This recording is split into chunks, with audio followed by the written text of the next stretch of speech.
Hello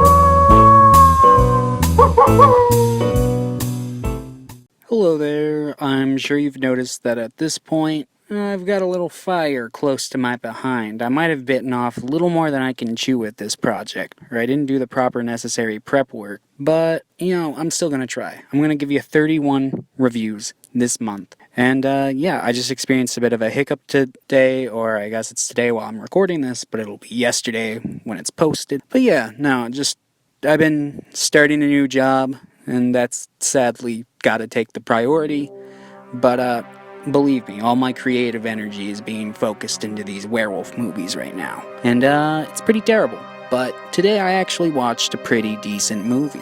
But don't get me wrong, I will have complaints about it, because it is a complaint-worthy movie, but it was overall pretty good. And that movie was Wolfen. This is one of the films that I had been anticipating when I picked my lot of movies to review for the 31 Days of Halloween. This is one of the higher received ones that I've seen. Yeah, it was pretty good, but I mean, it definitely has its issues. It's not a perfect film, not even close. So I guess let me vaguely describe the plot to you, and then I'll get into a couple of my issues. So the movie follows a detective who has recently returned to the job because a millionaire was killed and nobody knows how or who did it. Now, this isn't a novel concept. Obviously, I've covered lots of movies in the last couple weeks that have involved cops looking for a werewolf killer.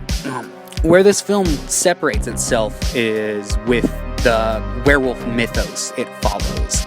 Instead of following the traditional full moon, silver bullets type werewolf, we focus on a more classical Native American look at it, where they're more shapeshifters than they are, like, werewolves. But I guess it still counts. I mean, people turning into wolves.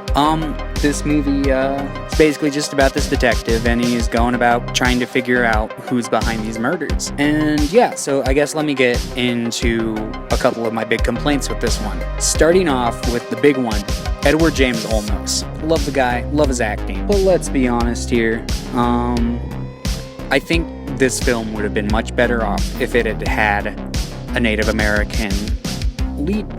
Because, I mean, that's the culture they're trying to cover, and that's what his character is, but as far as I know, Edward James Olmos isn't Native American. So it just feels like a big missed opportunity, and it also just feels like, I don't know, they have a movie about a white cop in the 80s who's gone around doing investigation of their culture. It definitely feels like a bunch of white people made this movie, and were afraid to cast a real Native American. But of course, Edward James Olmos still does a good job in the role. He's always a delight to see, and, my number 2 big complaint is there's another detective who's introduced pretty early on in the movie, and it seems like they're gonna have a significant role.